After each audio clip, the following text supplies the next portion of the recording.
తాకట్లో ఉన్న మీ బంగారాన్ని విడిపించి ఆ రోజు ఆన్లైన్ రేటుకి కొంటాం. Sharma gold company. Welcome to Suman TV.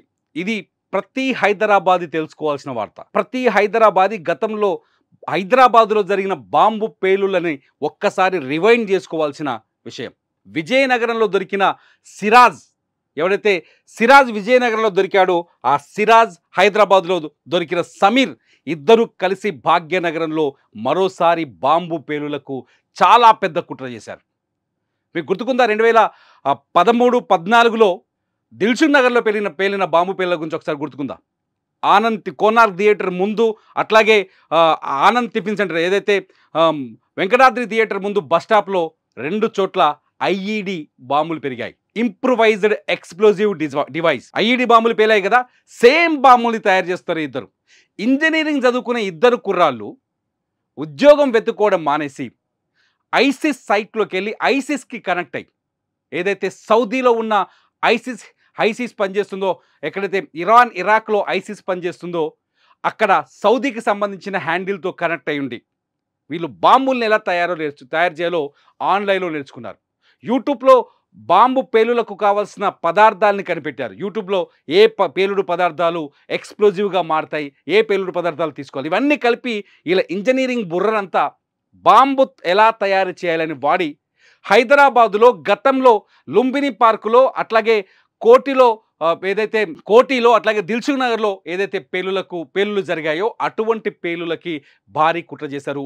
ఇద్దరు కుర్రాళ్ళు 24-25 ఏళ్ల వయసున్న కుర్రాళ్ళు. బంగారం లాంటి వయసు ఉంది, హాయిగా ఉద్యోగం చేసుకోవచ్చు, లేకపోతే బిజినెస్ చేసుకోవచ్చు.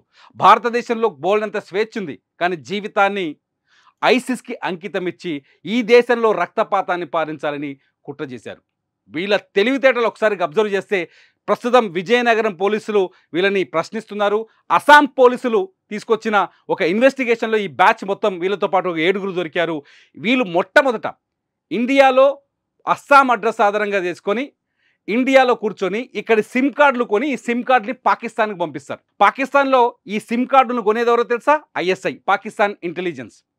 ఆ సిమ్ కార్డులు కొని ఇండియాలో ఉండే మిలిటరీ అధికారులు, మిలిటరీ ఆఫీసర్లు, లేకపోతే మిలిటరీలో కీలకంగా పనిచేసే సైనికులను టార్గెట్ చేసి వాళ్ళని హనీ ట్రాప్ చేస్తారు.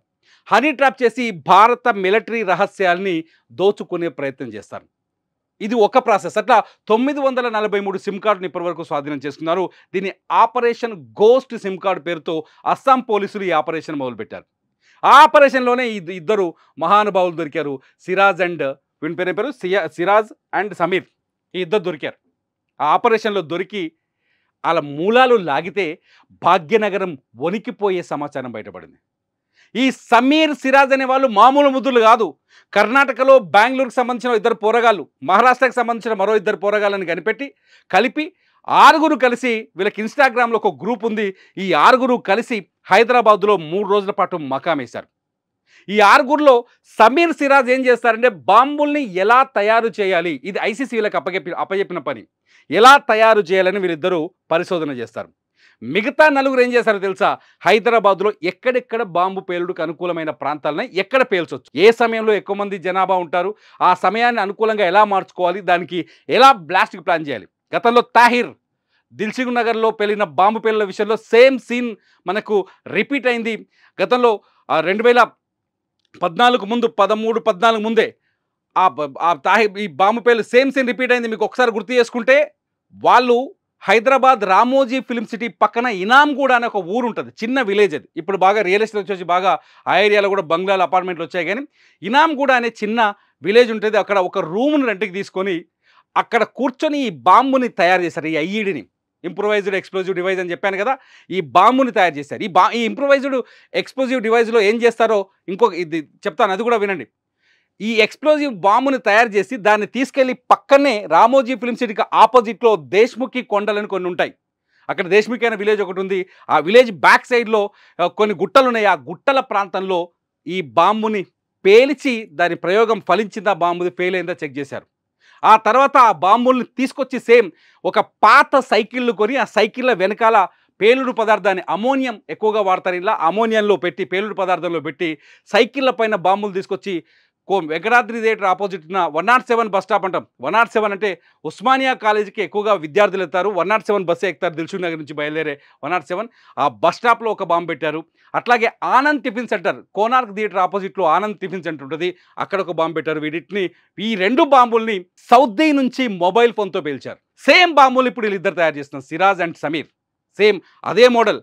ఆ బాంబుల్ని పేల్చడం కోసం రిమోట్ కంట్రోల్, వైర్లు, మందు పదార్థంలో అమర్చడానికి టిఫిన్ బాక్సులు అన్నీ అమెజాన్లో ఆర్డర్ చేశారు. ఇప్పుడు పోలీస్ ఇన్వెస్టిగేషన్లో ఒక్కొక్కటి బయటగక్కుతున్నారు. దీనికి సెల్ ఫోన్ని కనెక్ట్ చేసి సెల్ ఫోన్ ద్వారా ఈ బాంబుల్ని పేలుస్తారు. గతంలో మీరు ఒకసారి గుర్తు చేసుకుంటే దిల్సుఖ్ నగర్ బాంబు పేలుళ్ళు ఎక్కడి నుంచి జరిగాయో మీకు అర్థమైపోద్ది. సేమ్ అదే మోడల్ని హైదరాబాద్లో మరోసారి విధ్వంసానికి వీళ్ళు ప్లాన్ చేశారు. వీళ్ళు మామూలు ముదుర్లా చదువుకొని ఏం చేయాలి? అయ్యమ్మ పేరు నిలబెట్టుర్రా అంటే దేశాన్ని నాశనం చేయడానికి ప్లాన్ చేస్తున్నారు. ఈ సమీర్ అట్లాగే సిరాజ్ ఈ ఇద్దరు ఈ పేలుడు పదార్థాన్ని, అంటే ఈ పేలుడు పదార్థాన్ని ఎలా మిక్స్ చేస్తారో చెప్తాను నేను. ఆల్రెడీ గతంలో ఏదైతే మక్కా మసీద్ బ్లాస్ట్ జరిగిందో ఆ పోలీస్ ఇన్వెస్టిగేషన్లో చాలా విషయాలు బయటకు వచ్చాయి. ఈ ఐఈడీని ఎలా తయారు చేశారంటే బీబీ నగర్ ఏరియాలో సైకిల్ చెరాలు దొరుకుతాయి. సైకిల్ చెరాలు, అట్లాగే ఇళ్ళకి కానీ ఏదైనా హార్డ్వేర్లో వారే నట్లు, బోల్ట్లు కొనుగోలు చేశారు. 2 కిలోలు. ఇది నేను చెప్పేది ఏంది, మక్కా మసీద్ బాంబు పేలుళ్ళు ఉపయోగించిన ఐఈడీ బాంబు గురించి చెప్తున్నా. వాటిని భువనగిరిలో దొరికే అమోనియాని కొనుక్కొచ్చి, భువనగిరి ఏరియాలో కొన్ని అమోనియం ఫ్యాక్టరీలు ఉన్నాయి. ఆ ఫ్యాక్టరీలో అమోనియాని కిలోలు కొద్దిగా కొనుక్కొచ్చి వాటితో మిక్స్ చేసి ఒక బాంబుని తయారు చేసి దాన్ని మక్కా మసీదులో పేల్చారు. సేమ్ ప్రాసెస్ దిల్సుఖ్ నగర్లో చేశారు. సేమ్ ప్రాసెస్ మన లుంబిని పార్క్లో చేశారు. సేమ్ ప్రాసెస్ కోటిలో కూడా చేశారు. ఉగ్రవాదులు ఎస్పెషల్లీ జైషే మహమ్మద్ అట్లాగే లష్కరే తోయిబాలో ఏదైతే నిన్న పాకిస్తాన్ బార్డర్లో అంటే పిఓకేలో అలాగే పాకిస్తాన్లో 4 ప్రాంతాల్లో మన ఆపరేషన్ సింధూర్లో భాగంగా మన డ్రోన్లు వెళ్ళి, మన మిలిటరీ వెళ్ళి, లేకపోతే మన త్రివిధ దళాలు చేసిన ఆపరేషన్లో అటాక్లో ఈ ఐఈడీ బాంబులను ఎలా తయారు చేయాలో నేర్పిస్తారు కొన్ని శిబిరాల్లో.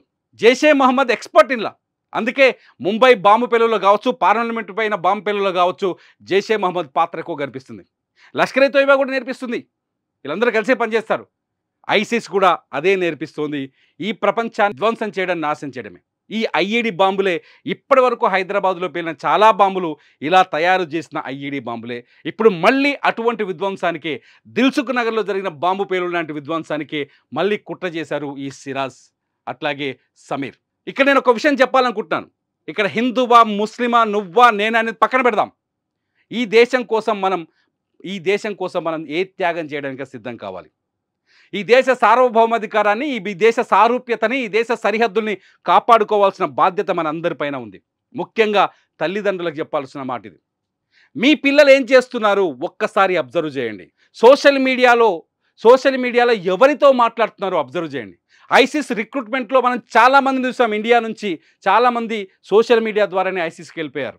మీ పిల్లలు ఐసిస్తో మాట్లాడుతున్నారా, ఈ సంఘ విద్రోహ శక్తులతో మాట్లాడుతున్నారా, దేశద్రోహులతో టచ్లో ఉన్నారనేది మీరు అబ్జర్వ్ చేయకపోతే ఒక్కసారి మీ వాడి గీత దాటితే మీ కుటుంబాలు కూడా జీవితాంతం నరకం అనుభవించాల్సి వస్తుంది. నేను చెప్పింది అబద్ధమా నిజమా ఈ వీడియో కింద కామెంట్ చేయండి. ఈ సమీర్ సిరాజ్ని ఏం చేయాలో కూడా ఈ వీడియో కింద మీరు మీ అభిప్రాయాన్ని స్వేచ్ఛగా రాయండి. చూస్తూనే ఉండండి సుమన్ టీవీ.